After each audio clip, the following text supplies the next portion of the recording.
ইমাম মাহদী কি এখন পৃথিবীতে আছেন? কিভাবে তাকে চেনা যাবে? আর সত্যিই কি কিয়ামতের আগে তার আগমন হবে? ইমাম মাহদীর আগমনের পূর্ব লক্ষণ।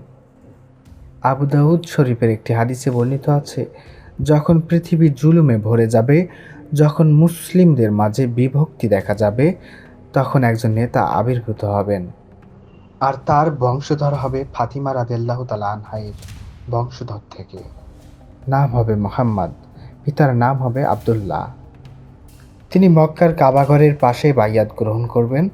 তার আগমন হবে অশান্তির সময়। ইমাম মাহদীর কাজ হবে পৃথিবীতে ইনসাফ কায়েম করা, দাজ্জাল মোকাবেলার জন্য নেতৃত্ব দেয়া। ঈসা আলাইহিস সালামের সাথে একত্রে কাজ করবেন তিনি। অনেকে নিজেদের মাহদী দাবি করে বিভ্রান্ত করে। আমাদের উচিত হাদিস অনুযায়ী সতর্ক থাকা।